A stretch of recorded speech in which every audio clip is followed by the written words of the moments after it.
You've already heard a couple of speakers make mention of the Ohio Municipal League, and we're very pleased to have with us Kent Scarrett. Kent is the executive director of the Ohio Municipal League, which was incorporated in 1952 and advocates on issues of interest to cities and villages throughout the state. Kent's a graduate of Ohio State University and has spent 27 plus years with OML. Prior to becoming executive director in 2016, Kent served as OML's legislative advocate and then director of communications. Prior to coming to OML, Kent was a legislative aide in the Ohio Senate and later served in the office of former Governor George Voinovich. Now, sometimes you guys think that you've got it tough. Well, Kent reports to a 22-member board of trustees comprised of elected and appointed municipal officials. So that's a real challenge in and of itself. So Kent, thanks very much for joining us today. My name is Kent Scarrett, and I'm the executive director of the Ohio Municipal League. I want to thank you for the opportunity to spend a few minutes with you today to introduce you to the Municipal League if you're not familiar with what we are and who we are, what we do and why we do it. And how you're a part of that. I'm happy to be here and talk about it, and also just give you a nickel tour, 30,000-foot view from what's going on at the State House, this General Assembly, this calendar day. It seems like it changes every day, and all sorts of new things are happening. Hello, Mr. Duncan. How are you, sir? One thing I'm going to talk about municipal income tax, so I'm glad you're here. But the OML, I've had the great pleasure of, I started with the league in 1997. I became the director in 2016. And we represent 735 municipalities from around the state. Our counter partners in local government are the County Commissioners Association, the Ohio Township Association, and then the Mayor's Alliance just started their group representing the 30 largest mayors specifically. But we are the largest municipal advocate or advocacy group in Columbus. At the State House, we're part of the National League of Cities. Each state has a municipal league except Hawaii, and unfortunately we won't be having any conferences in Hawaii because they only have one city, so no municipal league. But our main lane is representing you, our members, the 735, and really all of municipal government, all the municipalities in Ohio to the Ohio General Assembly. And if you're familiar at all with the interaction between the state legislature and our local governments and municipalities specifically, I think it's safe to say it's tenuous at best. Coming from our perspective, from the Municipal League, the vast majority of Ohio is made up of smaller and medium-sized municipalities, cities, and villages. We have around 500 villages and 200 and so cities. So we have a lot of local government in Ohio. We have 1,300 townships, 88 counties. And we all interface with the Ohio General Assembly. Now, the unique thing with the role of municipalities is we were created through the Ohio Constitution, and we were not created through statute. So we have this thing called home rule. There are assurances in the Ohio Constitution that actions that we are able to take locally are protected and not under generally the purview of state government and the influence of state government. Unfortunately, often we see that state government likes to have influence on things that we're doing and things that municipalities are doing. So one of the main advocacy pillars that we work off of is defending the right of local control, of home rule, and staving off preemptions. And preemptions are basically the state growing, the size and scope of state government, eclipsing the authorities of municipalities, eclipsing and honestly violating certain constitutional aspects of the home rule. So we are constantly at the General Assembly. I'll just tell you we have generally about 15 to 20 preemption bills that are introduced each session. A session is 2 years in length. We are in the second year of the 135th General Assembly. So we are, 3/4 of the way done with this session. And again, the last two sessions we've had 35 bills introduced by the Republican legislature, Republican-dominated legislature, that challenges or takes away or chips away at home rule. I came from the legislature. I started in 1990 as a lowly page in the Ohio Senate working in the majority. So it's an interesting contrast when I'm talking to legislators, and as we continue to remember and remind legislators of the importance of home rule and the importance of local control, and how a lot of these decisions that are made locally are very important and sacrosanct to the communities that initiate them, and the state legislature really should stay in their own lane and not get into our lane of local control, especially in policing powers and other initiatives that are brought by the will of the citizenry. So that is a large part of our advocacy efforts, is trying to keep the size and scope of the state government down, trying to keep the encroachments into what you do and your authorities and the way you run your communities by the authorities that are provided you through the Ohio Constitution. The other significant lane we have, and I'll tell you, we lobby on everything, A to Z. There are generally about 1,500 to 1,800 bills that are introduced in each session. We track about 500 to 700 of those bills. Not each bill that's introduced or that we track is, of course, thank the Lord, is going to become law. But a lot of bills are amended into other things. There's a lot of legislative gamesmanship that happens. So we watch everything. But funding is another significant issue for us, of course. The primary funding source for our Ohio municipalities is the municipal income tax. The municipal income tax is levied by about 618 municipalities, cities, and villages across the state. And this introduces a unique challenge for the Ohio Municipal League, for you, and for the other cities and villages in Ohio, is defending that primary revenue source. That generates about 60, 70, 80% of your general revenue. And we have seen the partnership that exists right now with the local government fund. That was cut in half by $500 million in 2011 when Governor Casey came in. So the dependency on the municipal income tax is even greater now than it has ever been before. But Ohio is unique. The Constitution allows each city or village to institute its own income tax, up to 1% without voter approval. Anything over 1% has to be with voter approval. That is how you keep your police and fire going. That is how you keep your roads paved. That is how you do every function. And that's also how you employ. We're vast employers, our cities and villages, to keep the trains running on time, so to speak. So that municipal income tax is critical to the success of our municipalities. The success of our municipalities is critical to the success of the state. 80% of businesses in the state is located in a municipality. So the health and vibrancy and safety issues that our investments made for the municipal income tax are crucial to the success of the state. But we are working with a Republican legislature and have been since the mid-'80s generally. The House has flipped back and forth. The Ohio Senate has been Republican since the mid-'80s. And by and large, the governorships have been Republican. Generally, a Republican or conservative philosophy is they kind of don't like the income tax. They think there are other ways of generating tax revenue that is more equal and more economically development or incentivizes economic development. Just so much as there's legislation right now to get away with the state income tax.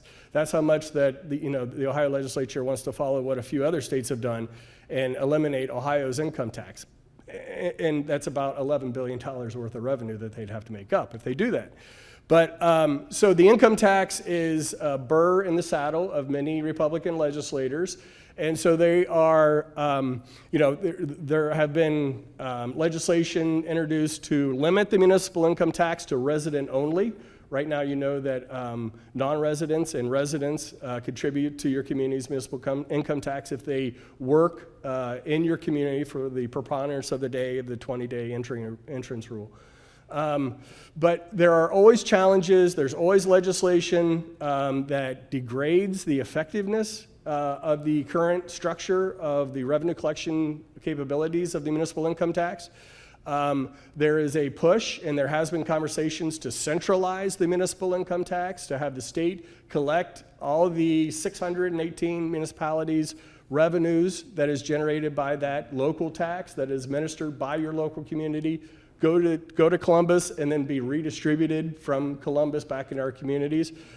You can imagine what a nightmare that would be for us, and how ardently opposed we are to that growth of state government and the compromising of the ability of our communities to manage our revenues. These are conversations that are happening in real time at the General Assembly. On the municipal income tax, the municipal income tax is something that I was very focused on and worked a lot on with the help of good people like Bill Duncan. In 2014, we had a significant municipal income tax reform legislation. My old boss told me every 10 years that the General Assembly generally does another municipal income tax reform bill. We're at 2024 right now, so we are due. The conversations are percolating about the municipal income tax. Right now, all the oxygen is being taken out of the room by the property tax and all the challenges that the current property tax structure has in Ohio, the increases that have been experienced in their, with the new assessments, and also how the property tax plays into current housing challenges, which is a significant conversation that's happening at the State House right now. So the two primary pillars of our advocacy are defending your right to do what your God-given constitutional right was given, and each legislator puts their hand on the Bible and says that they will swear to defend the Constitution, and then we're in court all the time in the Supreme Court saying you aren't defending your Constitution, you're violating the Constitution. So, yeah, a little different conversation than what Susan had, isn't it? So, this is our charge. Now, term limits, I was in the legislature in 1990 as a page in a Senate office, a Republican office. 94 is when term limits came into effect. Everything changed after term limits. I don't know what your position, it doesn't matter what your position is, everybody has a belly button and a position of their own, but I'll tell you, it has changed the effectiveness of the State House, it has changed the quality of the policies that are coming out of the State House, it has changed the dynamics of who, is the tail wagging the dog or is the dog wagging the tail. So it heightens your role. It really increases our dependency on you and the legislature's dependency on you as local officials, because a lot of them are flying blind on local issues. If they didn't come from local government, if they came from a business background or some other area that is not from local government, they don't understand local government. They don't understand how counties, cities, and townships work and don't work together. They don't understand the structure, the delivery of services. So when we go in each General Assembly, especially for the new members, but often it's returning members, we're having a 101 civics conversation about here's what a city and village does, and here's what a city and village, how we're funded, and why it's important that we're funded, and why you like safety services, and we're the ones that provide those safety services. But it's important that you also backfill that information for us, that you have relationships with your members of the House and Senate, so that you could talk to them in real time about, hey, you're proposing this, I'm just trying to think of the latest preemption. There was the flavorless tobacco that the General Assembly, that we regulate, a number of our communities regulate the sale of flavorless and smokeless tobacco. And the tobacco industry didn't like that, and they went to the General Assembly and said, hey, pass a law that says the local governments can't locally regulate smokeless and flavored tobacco, and then that's a state regulation. Well, there's no state regulation on that, by the way. So the General Assembly passed a bill that took away our authority to regulate that policing power. The governor vetoed that, saying, no, stay in your lane. This is a local government issue. This is a home rule issue. You don't have the right legislature to do that. He vetoed it. They came back, they overrode the veto, and the preemption stands. So that is an area of concern where communities have come together and said, we're really concerned about what our children have access to and the deregulated environment that a lot of these businesses are popping up and selling these products, that, there's some concern about how this industry is evolving in our communities, and we want to, put some guardrails on it. Well, the General Assembly thought better of your actions or your local decisions and said, no, you're not going to be able to do that. And again, by the way, they replaced it with nothing. There's nothing on the state level to regulate that.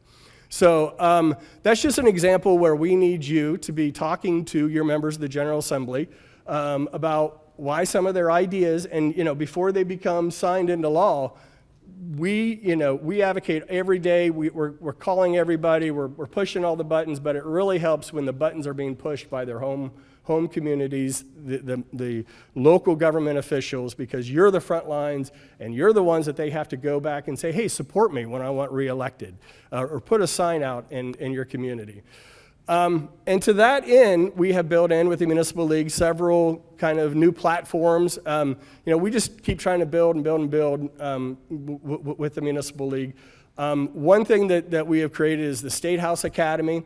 And first, I'll just tell you, if anybody is not signed up for their legislative bulletin, that if you don't receive our Friday legislative bulletins, please give me your email address or contact our office and give us your email, because once you're on our legislative bulletin, you'll get all of our member alerts, all the notifications about different opportunities that are happening unique with the state, and that is our way to contact you. Unfortunately, it is an opt-in, not an opt-out, so we can't just upload your information. You have to contact us and say, yes, please put me on your list.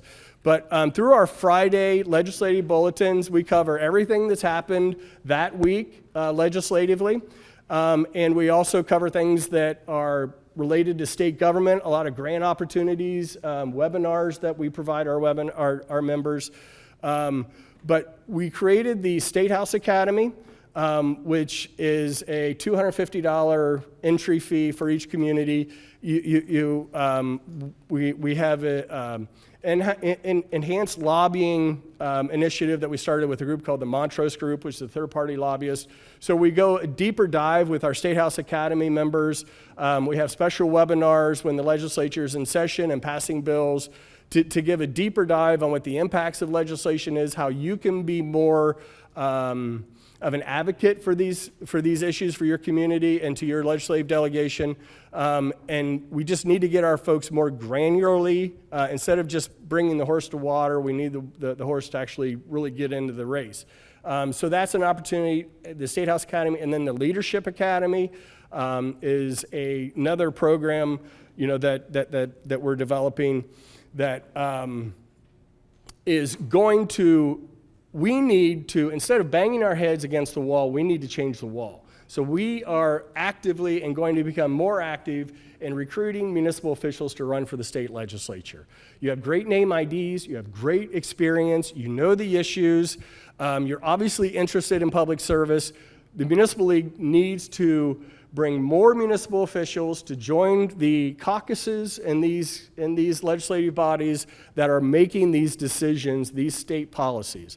The townships do a great job of bringing people up to the State House. We have a lot of township trustees that fill the ranks of the legislature. And we don't have as many municipal officials in our legislature serving as our state policymakers. And I think our state policy absolutely is being harmed, and harmed is detrimental because of the lack of municipal engagement. And unfortunately, sometimes when we have municipal people come in, they kind of forget where, the priorities of municipalities, and then they're doing things that are supporting preemptions, supporting cuts to the municipal income tax. We need to create more of a center mass of municipal government officials into our legislature. And so those are two of the couple exciting things that we're initiating this year. To get our members more activated. And again, if you'd like to know more about that, you're going to be hearing more about that coming up because those are launching. But we're really excited about just trying to build this organization to be more effective, to have our people have more skin in the game, and to have more connectivity. The General Assembly is changing. We have a significant gubernatorial election coming up with DeWine leaving. And there's a lot of unknowns with the future of the House and Senate. The House and Senate are not working well together right now, if you have been following along at all. There's been a massive amount of gridlock. I've been doing this for over 35 years or whatever. This is the most non-productive legislature that we've seen this session. And quite honestly, that's kind of good for us, because when the General Assembly is churning out all these ideas, often it splatters onto us and is things that we don't want or things that are challenging for the effectiveness of our communities. But this General Assembly is has been challenged because the Ohio House has been fractured, their Republican caucus is split, and there's some dynamics happening in the Senate. But the scariest part of that, why I tell you this, is the lame duck session that's coming up at the end of the year. Lame duck happens after, it's the last 3 weeks of the legislative calendar. It is after the November General Assembly. So you have legislators coming back that will not be back in the next General Assembly that have been voted out or have been term limited out. And so you also have the significant truncating of the legislative process where, and this one's going to be bad because there have been because the legislature has been so paralyzed and there's been such few bills that have been passed and such legislative initiatives that have moved. Things are going to happen in lame duck because there's probably been a lot of promises that have been made that bills would pass and they haven't passed because the House and the Senate aren't working together and the House is having their own internal issues. It's the last 3 weeks of the legislative calendar, and it's when everything gets thrown into one bill. It's when it's called Christmas tree, the create Christmas trees where you'll have one piece of legislation, they'll throw a bunch of amendments in it. It's a bill that's moving. Often it's a bill, like right now, it's a bill that would be passed by the House. It's waiting in the Senate. The Senate will load it up with all kinds of things. There is a constitutional requirement. It's called single subject rule. Often in lame duck, there's no single subject rule limitation. There's 50 subject in one bill. And often they throw preemptions in bills like that you know, some of them we might have heard of, some that just come out of nowhere. So, you know, it's really important that you stay engaged with your members of the General Assembly.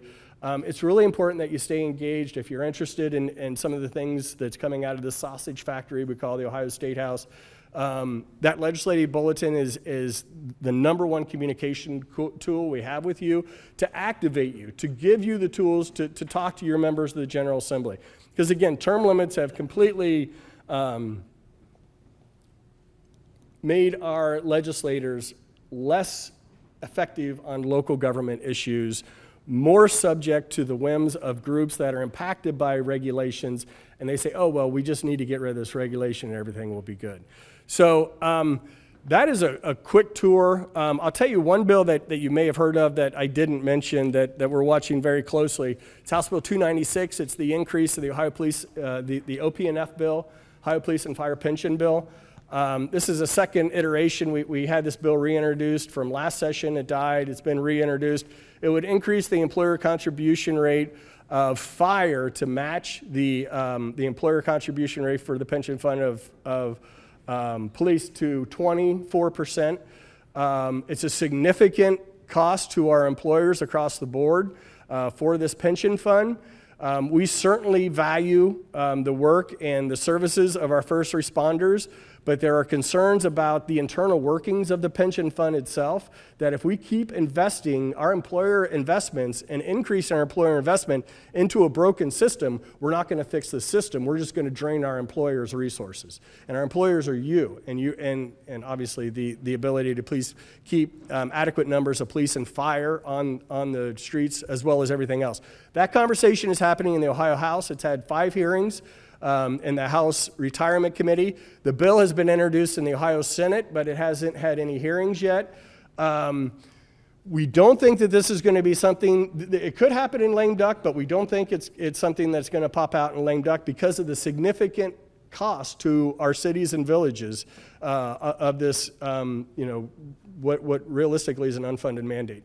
So I just wanted to bring you up to speed on that. There's also the conversation of OPERS. OPERS wants to increase the employer contribution for that retirement system fund.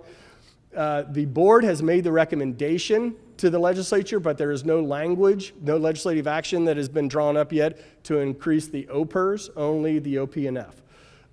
So those are a couple, OPERS is on the side, but STRS, all the groups, all the pension groups are coming to employers asking for higher contribution rates. And I'll tell you, some of this is happening because of ARPA. and the distributions that happened to ARPA after COVID, that significant amount of financial assistance and rescue to a large degree has skewed the conversation in the General Assembly. Members of the legislature think that your streets are paved with gold and that you have more money than you know what to do with. And we keep reminding them that that's not how ARPA worked, that it wasn't just a slush fund that municipalities could use to whatever discretion, like the local government fund, that there were significant guardrails, limited dollars. Those dollars have by and large been spent already. But that is the perception that we're dealing with that falls back on you when they're looking at some of these cost runs as employer contribution rates and other cost impacts to you. The perception is that you're flush, and that you're lying to them when you're saying you're not flush and that you have financial challenges. So please talk to your members of the General Assembly about the real conditions of your finances. And tell them to pump the brakes on OP&F, which I think they will. Next General Assembly, the first action in January will be the state operating budget, and that's the first 6 months of each new General Assembly. And housing will be the biggest conversation in that. I don't have time to get into that, but the Senate has created an Ohio Senate Select Committee on Housing for the last 5 months, I believe. They've been having hearings both at the State House and out across the state. They are developing proposals to address the housing challenges that the state is facing. Fortunately, unlike other states that have dealt with this, we are not having conversations right now about preemptions. A lot of other states have had a top-down approach where the state said, here's how you're going to do your zoning, locals, and you're going to take it. This conversation we're having with the General Assembly, one is because of the strength of Ohio's home rule that's in the Ohio Constitution. We're having a conversation about incentivizing communities to do more density, certainly we need financial assistance in revamping our zoning laws. A lot of land use and zoning laws are outdated, and there are financial challenges to really, being able to rewrite those.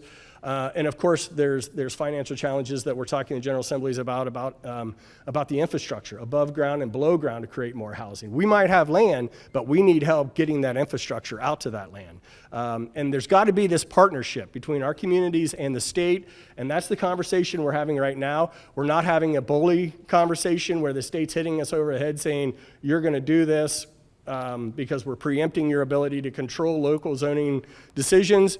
This conversation we're having is incentivizing communities to look at ways that they can create more density, and that there'll be the financial component and the other investments by the state to help make those opportunities.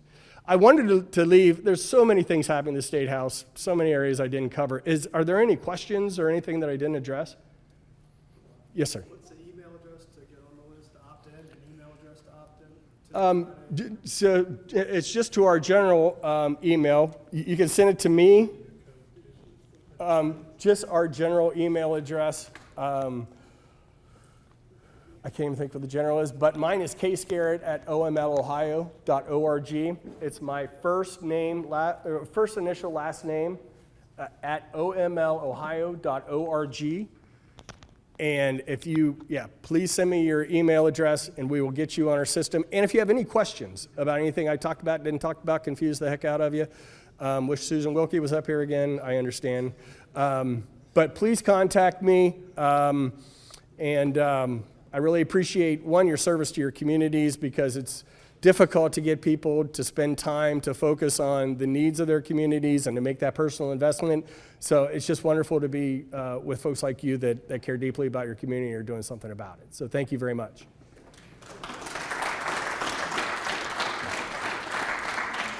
Yes, sir.